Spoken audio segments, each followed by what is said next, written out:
আজ আমাদের বাড়িতে রোলস রিভার্স। আমি একা ক্লিনিক সামলাবো আর মুকুল বাড়িতে বাঙালি খাবার বানাবে। হ্যালো এভরিওয়ান, আমি ডক্টর স্নেহা। তো আজকের ব্লগে কাল রাতে ক্যাম্প থেকে ফেরার পর আমি আর আমার হাজব্যান্ড একটা ছোট চ্যালেঞ্জ নিলাম।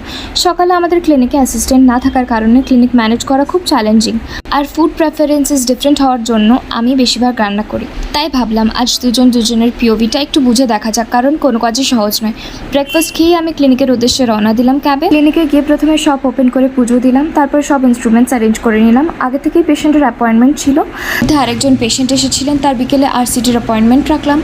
পেশেন্ট এলেন যার অ্যাপয়েন্টমেন্ট ছিল আগে থেকেই, তার ক্রাউন প্রিপারেশন ছিল, ইমপ্রেশন ছিল এবং আপার প্রিমোলার এক্সট্রাকশন ছিল।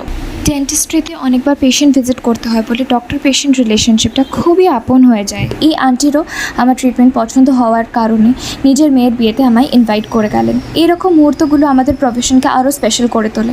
আমি এটা কখনো ডিনাই করবো না যে মুকুল আমার লাইফে গাইড হিসেবে থাকার কারণে অনেক কিছু আমার জন্য খুব ইজি হয়ে সময় আমাকে নিজের ক্যারিয়ারে আরও ভালো করতে পুশ করে, মোটিভেট করে। আমি গডের কাছে খুব গ্রেটফুল এমন একজন পার্টনার পেয়ে। প্রায় 2টোর সময় বাড়ি ফিরলাম, গিয়ে দেখি মুকুল শুক্তো, মাছের ঝুড়ি ভাজা, আমের চাটনি বানিয়ে রেখেছে। ওর এফার্ট দেখে আমি সত্যি খুব খুশি হয়েছিলাম।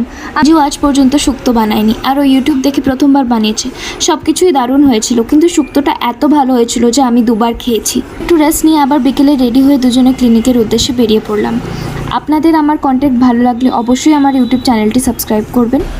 আপনাদের সাপোর্ট আমাকে আরও নতুন নতুন ব্লগ নিয়ে আসতে উৎসাহ দেয়। দুগ্গা দুগ্গা। আবার দেখা হবে পরের ব্লগে।